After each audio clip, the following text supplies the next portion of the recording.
Цивил медија. 30 јули 2019 година. Вест на денот. Мицкоски денеска на тајни средби со Орбан и Груевски.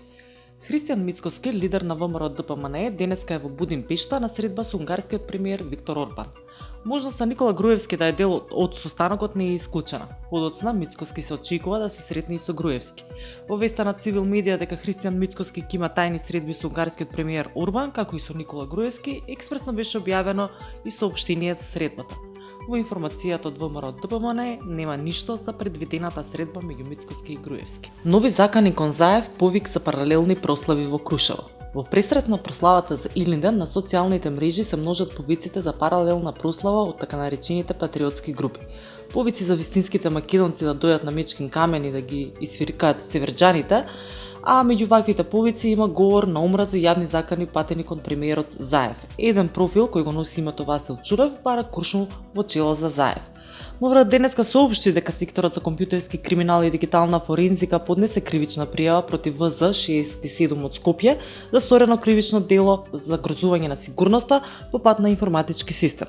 На 25 јули 2019 година на социјалната мрежа Facebook пријавениот преку своето корисничко име објавил коментар со заканувачка содржина кон премиерот на Република Северна Македонија. Само Куршум за тебе копиле кој со мерак ќе ти го свирнам без око да ми трепне, гласала пораката која Заев ја прочита од својот мобилен телефон пред пратениците во собранието. Попис. Дефинитивно не прифаќам одложување на пописот за 2021 година, рече премиерот Зоран Заев за најавените средби со опозицијата неделава, на кои ќе се разговара за законот за попис. Но од опозицијската ВМРО ДПМНЕ не попуштаат и инсистираат пописот да се спроведе во 2021 година.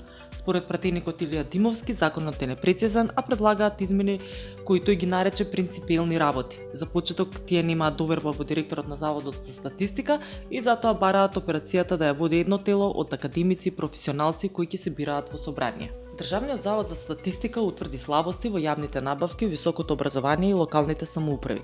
Заменик главниот државен ревизор Насер Адеми на денешната седница на Комисијата за финансирање и буџет информираше дека во 2019 година има извршена ревизија на 60 институции во кои се регистрирани низа слабости.